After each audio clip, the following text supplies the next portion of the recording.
Fingernails stacked on the nightstand smelled of damp earth while absorbing all light.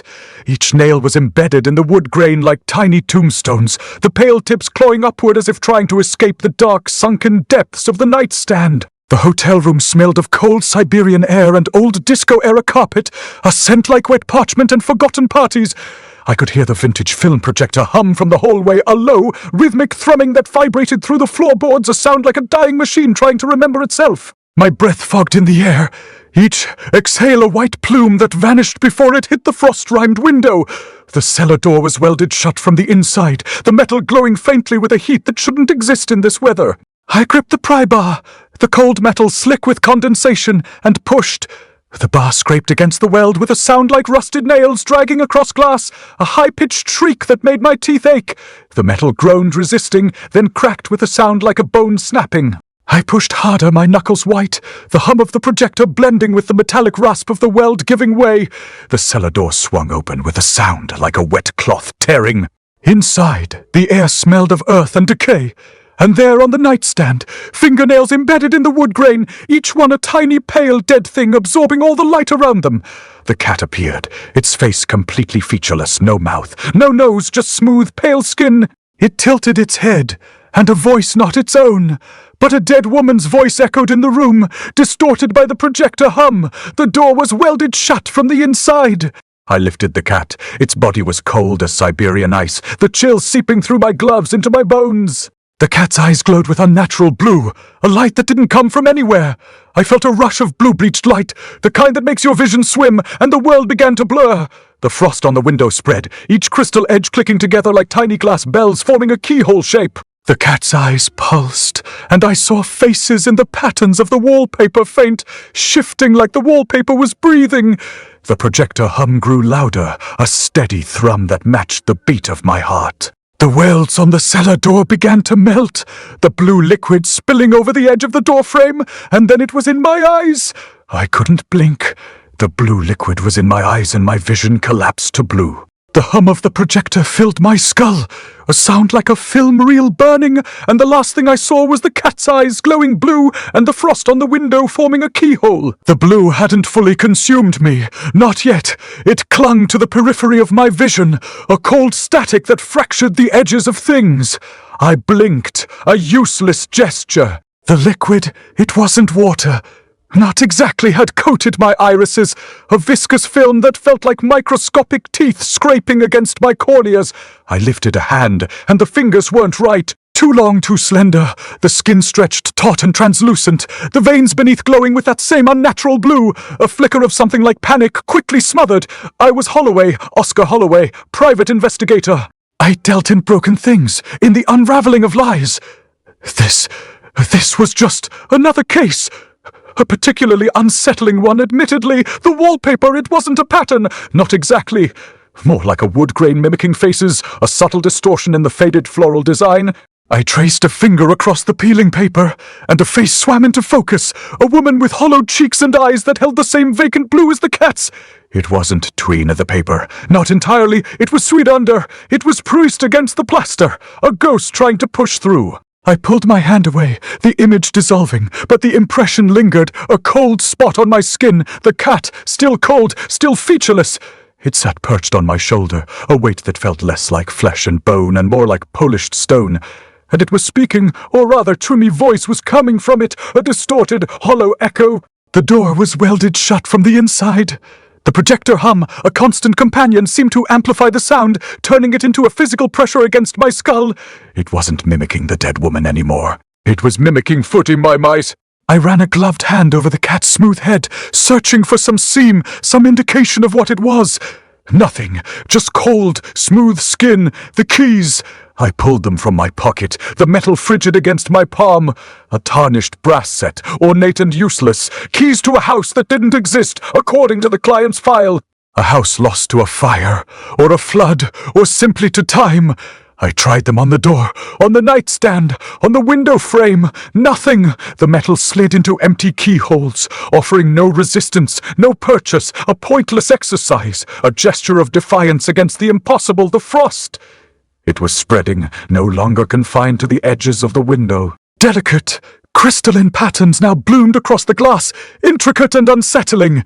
And it wasn't just spreading, it was forming a shape, a keyhole.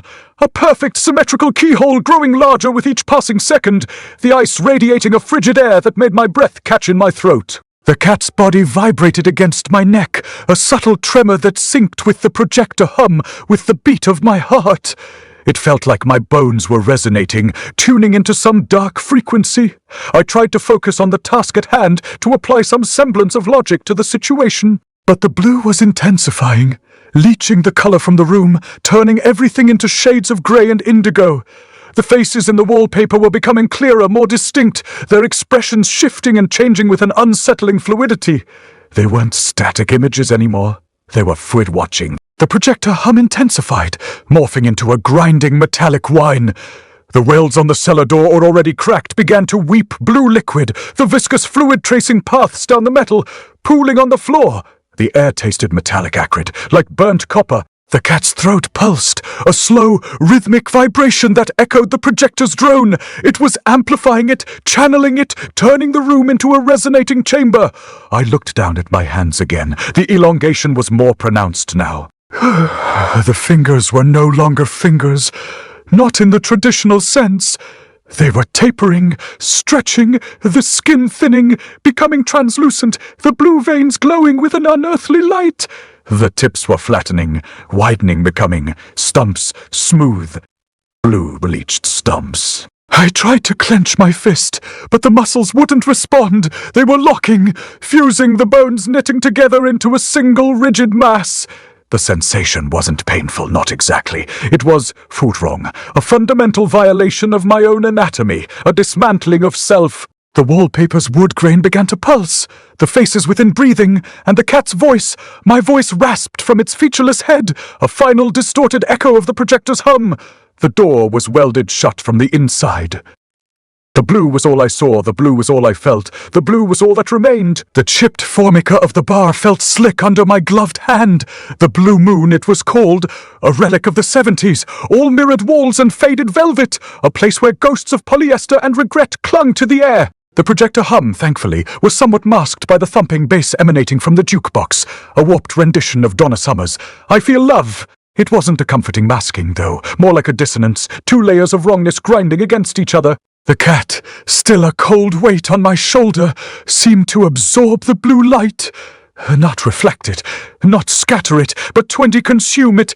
The already featureless expanse of its face deepened, becoming a void, a black hole in the dim light. I ordered a drink, something amber and strong, hoping the burn would ground me. The bartender, a man with a mustache that defied gravity, didn't seem to notice the cat, or perhaps he'd seen worse. This far into Siberia, I suspected most people had. The drink tasted like regret and cheap whiskey, a fitting accompaniment to the unraveling of my senses. The wallpaper here was different. Not floral, but a swirling pattern of geometric shapes, all shades of orange and brown. But even here the blue was creeping in, staining the edges, blurring the lines. Then the footsteps started. Not outside, not in the bar. Fusenseedy the cat. A faint, rhythmic tapping, echoing from the hollow space where its face should be.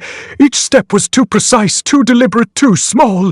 Like a child's shoes on a polished floor, the sound wasn't audible to anyone else. I could feel the vibrations against my neck, the subtle tremor of bone against bone. It wasn't a physical sound, not entirely. It was a resonance, a phantom echo bouncing around inside my skull.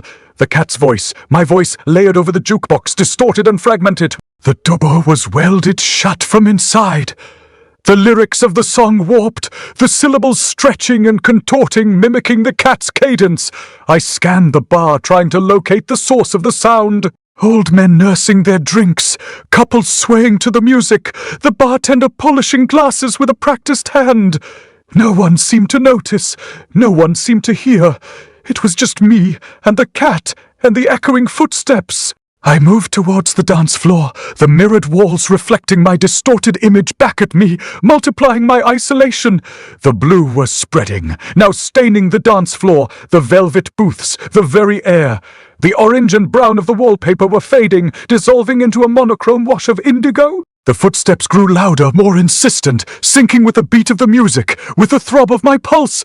They were coming from within the cat's head, reverberating through its skull, amplifying the projector hum. I reached up to steady the cat, my fingers brushing against its cold, smooth skin, and then I felt it.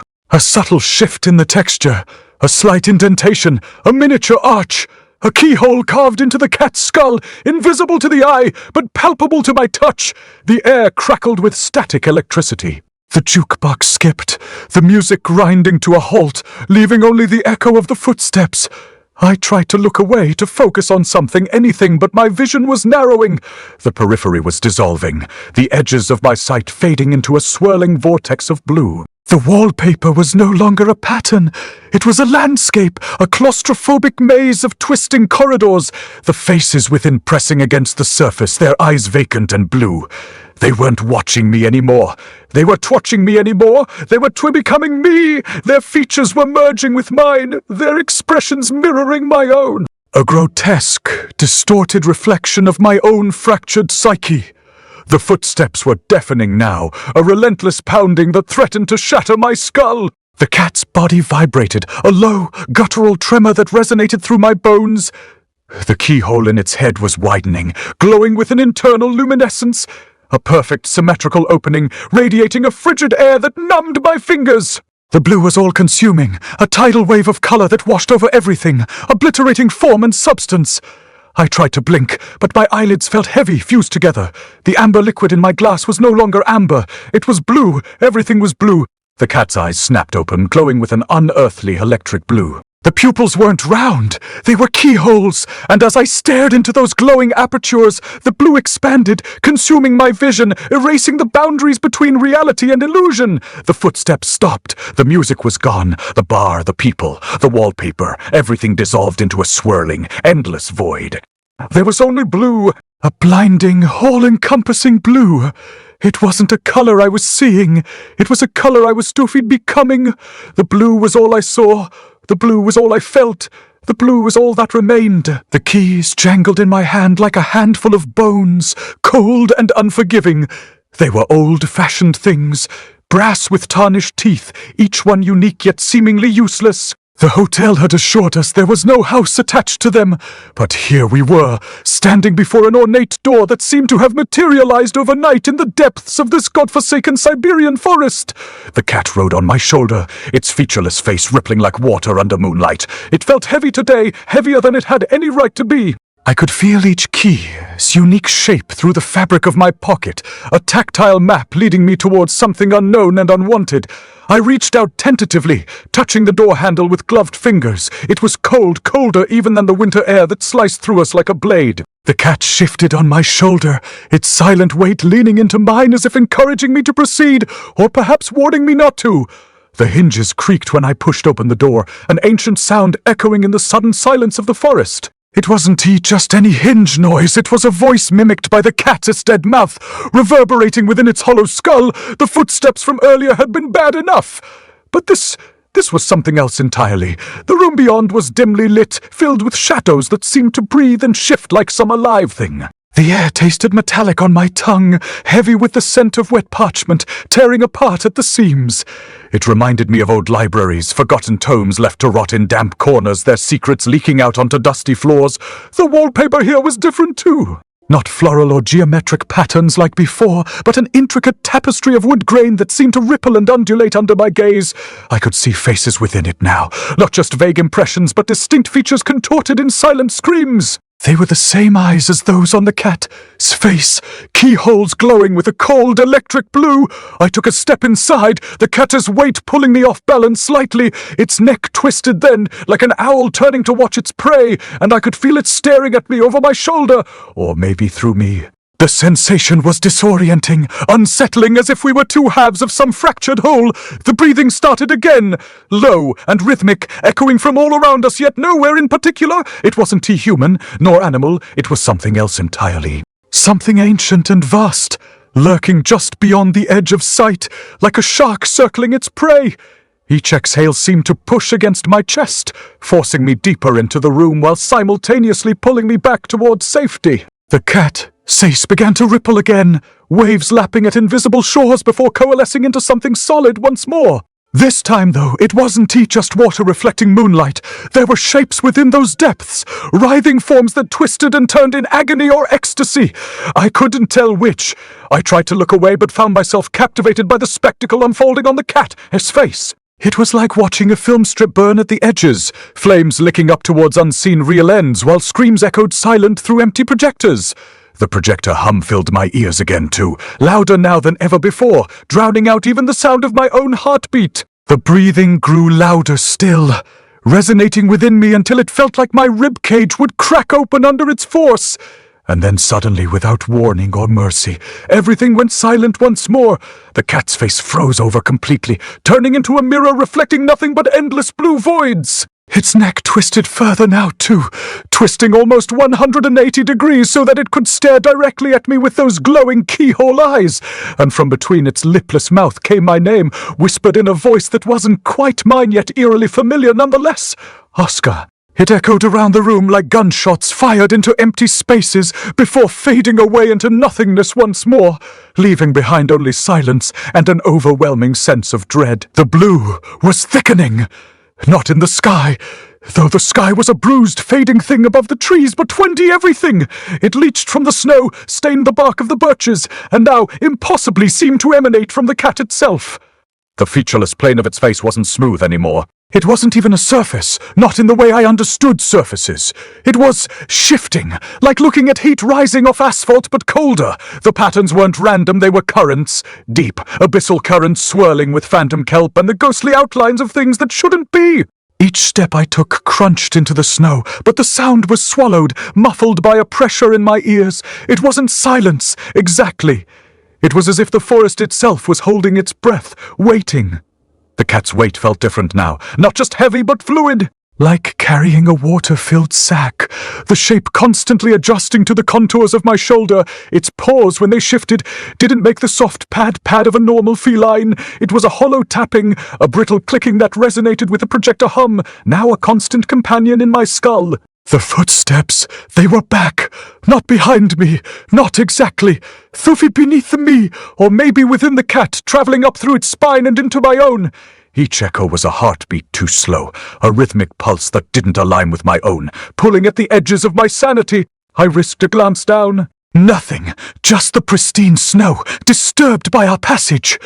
But the feeling, the sensation of something twined beneath, pressing upwards, it was undeniable. I forced myself to focus on the trees, the skeletal branches clawing at the fading light. The blue was saturating them, turning the snow into a field of glacial ice. It tasted like metal. The air did, a metallic tang on the back of my tongue that coated my mouth. I ran a gloved hand over the rough bark of a birch, and the wood felt wrong, not cold, not exactly, but empty, as if the life had been sucked out of it, leaving behind a hollow shell. The cat's form rippled again, the currents on its face intensifying. I could see the suggestion of a mouth now, a dark vertical slit opening and closing silently. No lips, no teeth, just a void, a blackness so profound it seemed to absorb light. The projector hum intensified, morphing into a distorted static like a broken radio signal. I squeezed my eyes shut, trying to block it out, but the blue burned behind my eyelids, a searing after image that refused to fade. I tried to remember why I was here, why I'd agreed to this. The keys, the hotel, the promise of a simple investigation. It felt like a lifetime ago, a distant dream fading into the icy mist. My name, they'd mentioned my name, hadn't they? A whisper in the dark, a voice that wasn't quite my own. I pressed my hand to my pocket, feeling the cold brass of the keys, their shapes familiar yet alien. The forest floor felt uneven, treacherous. Each step required conscious effort, a struggle against the growing sense of disorientation. The air grew colder, the blue deeper. It was like descending into a frozen ocean, the pressure building with each breath. The cat's weight was unbearable now, a leaden mass dragging me down. I stopped, needing to catch my breath, needing to see. I forced my eyes open and the blue exploded. It wasn't a color anymore, it was a force, a wave of energy that washed over me, blinding me, searing my retinas. The trees were gone, replaced by a swirling vortex of azure light. The snow was indistinguishable from the sky, the horizon lost in the endless blue, and the cat was changing. The currents on its face coalesced, the shifting patterns solidifying into something recognizable, a maw, a gaping tooth-filled maw lined with rows of bioluminescent barbs. The featureless face peeled back, like skin being flayed from bone, revealing the dark, wet interior of a creature from the deepest trenches. A creature that had no business being here in this forest on this earth. The projector hum reached a fever pitch, then fractured into a cacophony of static and screams. The maw opened wider, impossibly wide, and a voice, ancient and cold, resonated from its depths. A voice that echoed the footsteps the projector hummed, the hollowness within the trees. A voice that tasted like salt and regret. The weight of it pressed into my shoulder blades, a dead thing's weight. No, not dead. Something far worse. Something that didn't belong in the living world. My breath came in shallow bursts, each one a razor blade against my throat. The cat's form didn't shift anymore. Not like before, not like the currents of blue had ever truly been there at all. Now it was still, too still. The snow crunched beneath my boots, but the sound was wrong, muffled, as if the forest had swallowed the noise whole. My gloved fingers twitched. I had to let go, just for a second, just enough to see if it would fall, if the thing would finally break free from this unnatural burden. I flexed my wrist, the muscles in my forearm tightening like piano wire. The cat didn't move, didn't react. The featureless plane of its face smooth, unbroken, a blank slate absorbed the cold. The frost that had begun to creep along the edges of the world, spidering over the birch bark, now clung to it like a second skin. My breath fogged in the air, but the cat's didn't, not even a hint of condensation. It was as if the cold didn't touch it, as if it had been forged from the same frozen nothingness as the blue. I gritted my teeth and forced my arm up, bracing against the weight. The cat's claws dug in, not sharply, not painfully, just enough to remind me it was still there, still toy a lever. My biceps burned. The frost bit at my skin through the fabric of my coat, needle-like pricks that made my vision swim. I could feel the ice forming along the inside of my glove, the way it always did when the temperature drew fast. But this wasn't just cold. It was a footy pressure, a force that coiled around my wrist like a serpent, tightening with every second that passed. A sound, not the crunch of snow, not the wind through the trees, something else, a whisper layered with my own voice. Not my voice as it was now, not the voice of the man standing in the snow, but the voice of the man who had died in that cellar, the man whose keys I carried, the man whose name I couldn't remember but whose weight I felt in the pit of my stomach like a stone. The cat's face, God, its face. Not in pain, not in anger, but in free mimicry. The currents that had once swirled across its featureless expanse now stilled, replaced by the ghost of a mouth. My mouth, my too-dead mouth. The words weren't clear, weren't words at all, just the echo of a scream, the wet rasp of a voice dragged from the depths of a drowning man's throat. Let me go! The frost locked around my wrist like a manacle, my fingers spasmed, the cat's weight didn't shift. Didn't budge. The ice climbed higher, creeping up my forearm in thick, jagged veins, branching like the roots of some unnatural tree. I could feel the cold seeping into my bones. Not just the cold, but the Suchi memory of it. The way it had bit into me when I'd first touched the cellar door, the way it had whispered in the static of the projector, the way it had fruit-whited in the dark. My breath came faster now, ragged, but the air wouldn't fill my lungs. It was as if the cold had thickened, as if the very oxygen had turned to syrup, slow and heavy and impossible to swallow. I yanked my arm down. The cat didn't fall. The frost didn't break. My muscles screamed, but the ice held fast, unyielding as the blue that had swallowed the world. The weight of the thing pressed harder into my shoulder. Not just physically, but psychically, but psychically. A force that dragged at my sanity, that made the edges of my vision blur with the same impossible blue that had bled from the snow. I could see it now, not just in the trees, not just in the sky, but in the cat's eyes, or where its eyes should have been. The blue wasn't a color anymore. It was a foot presence, a living thing that pulsed with the same rhythm as the projector hum, the same rhythm as the footsteps beneath my boots. I wanted to scream. I wanted to tear the thing from my shoulder, to fling it into the snow and watch it shatter like glass. But my arm was frozen. My fingers were frozen. The frost had climbed to my elbow now, creeping like a living thing, like something that had always been there, always been schwit-waiting. The cat's mimicry deepened, the ghost of my voice twisting into something worse, something that wasn't just a whisper but a scream, a sound that didn't come from my throat, but from the thing that had taken root in the cellar, in the keys, in the blue. You don't get to let me go. The ice reached my shoulder. My arm was numb. My fingers were numb. The cat's weight was unbearable, not just physically but spiritually, a burden that pressed down on my chest like a tombstone. I could feel the frost crawling up my neck, could feel the cold seeping into my veins. The blue was everywhere now, not just in the snow, not just in the trees, but in the cat's face, in the cat's mind, a thing that had no business being here, a thing that had no business being Swinty anywhere. The keys were still in my pocket, cold brass against my thigh, but the weight was wrong, the weight was twin missing wide. I reached down, fingers fumbling through the fabric. The frost had reached my chest now, a living thing that coiled around my ribs like barbed wire. The keys were gone, not lost, not stolen, forgone, as if they had never been there at all, as if they had never existed beyond the memory of a man who had died in the dark, a man whose voice now whispered from the cat's featureless face, a voice that wasn't mine but was Swinmeen, a voice that belonged to the blue, to the frost, to the thing that had taken root in the cellar and was now taking root in me. The cat's weight shifted. The frost didn't break, the blue didn't fade, the footsteps beneath my boots didn't stop, and the voice, my voice, the voice of the dead, the voice of the blue, whispered one last time, a sound that wasn't a word but a promisey, you'll carry me forever. The wallpaper. It wasn't just peeling, not just faded, but fide breathing. I hadn't noticed it before, not with the frost and the cat and the weight of the dead pressing down on me, but now with the briefest lull in the wind I saw it. A slow, almost imperceptible ripple across the surface of the paper, like the skin of something vast and submerged. The pattern a repeating motif of stylized waves, bleached almost white by the endless winter resolved into something else. Eyes, hundreds of them. Not the round, knowing eyes of a predator, but the flat, lidless eyes of something ancient, something that had seen the world before light, before water, before anything. The projector hum resonated in my teeth, a low thrum that vibrated through my bones. It wasn't a sound anymore, not just a sound. It was a feeling, a pressure against the inside of my skull, a reminder of the machine, of the film, of the cellar I hadn't dared to revisit.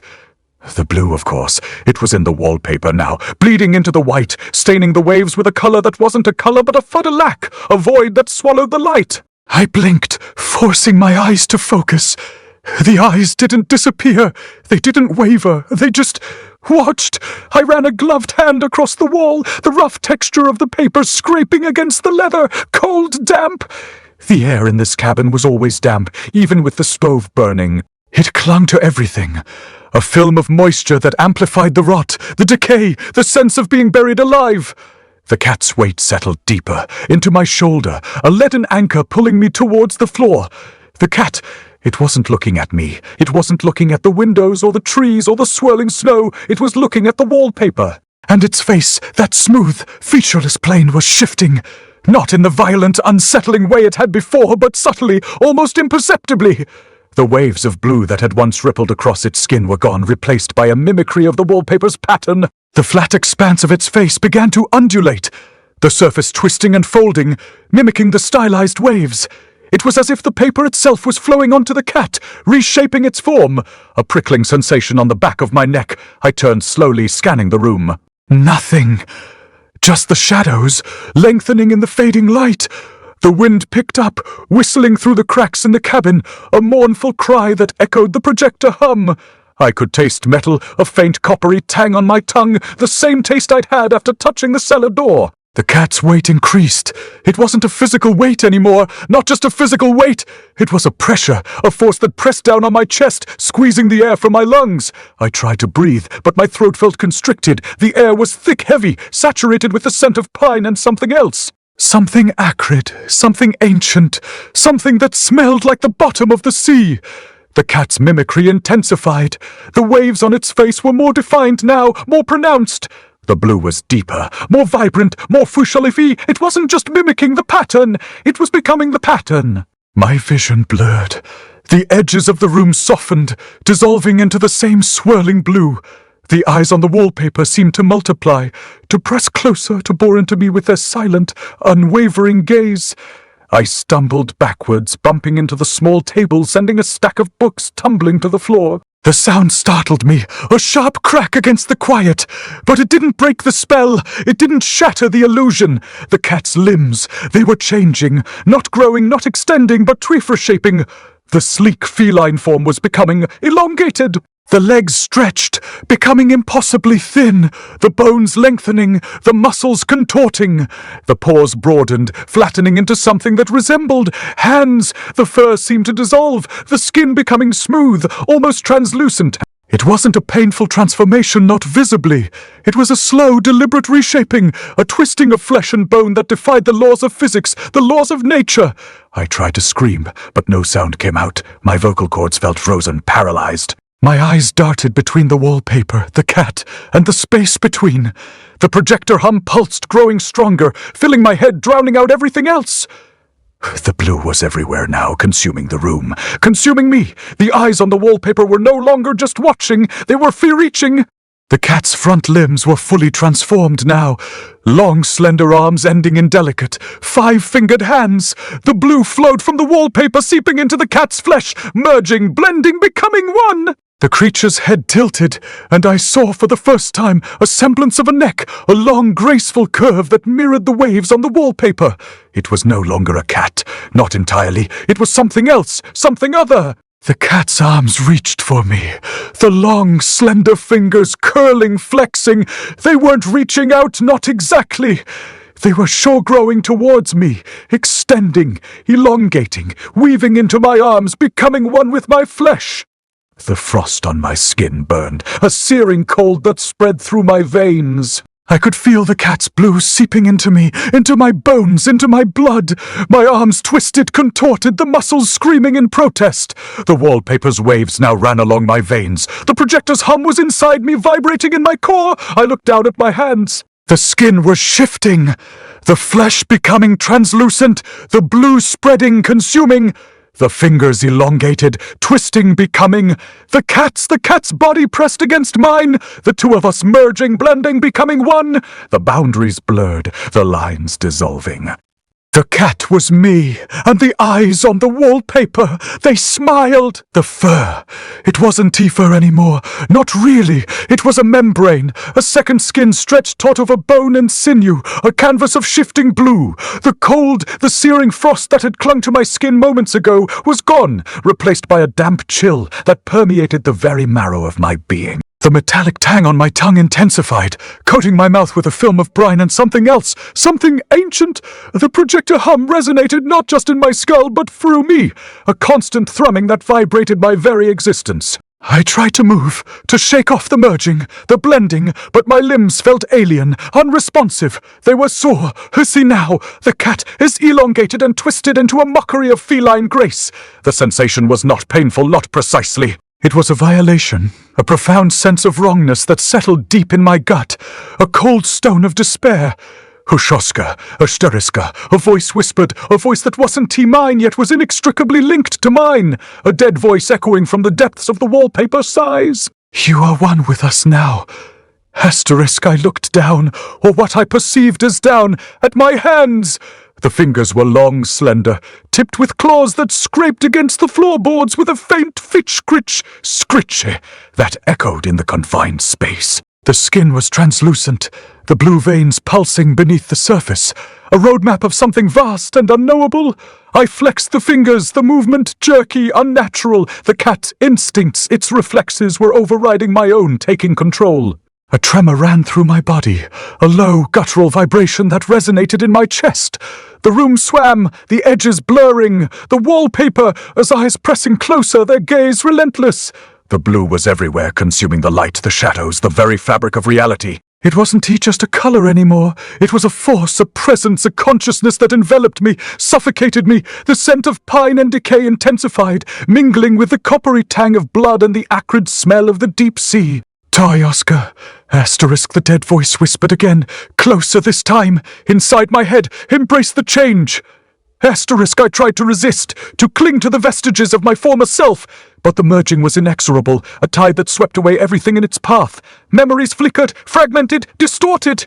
My apartment, my work, my life, they were fading, dissolving into the blue, becoming mere echoes in the vast, echoing expanse of something else. The cat's weight, the pressure on my chest, was intensifying, a crushing weight that stole the air from my lungs. The floorboards groaned beneath my altered form, a low, mournful creak that blended with the projector hum and the whispering voice. I stumbled, my balance precarious, the cat's instincts guiding my movements, forcing me to adapt to a body that was not my own. The world tilted, the room warped, the wallpaper size seemed to multiply, to swarm, to engulf me in their silent, unwavering gaze. A rhythmic thump-thump, thump resonated from somewhere deep within me, a heartbeat that was not my own. I attempted to focus, to anchor myself to something, anything, but there was nothing left. My thoughts were fragmented, disjointed, a jumble of memories and impressions that made no sense. The blue was consuming everything, erasing the boundaries between self and other, between reality and illusion. I was losing myself, dissolving into the collective consciousness of something ancient, something vast, something terrifying. A high-pitched whine like metal stretched to its breaking point, pierced the hum.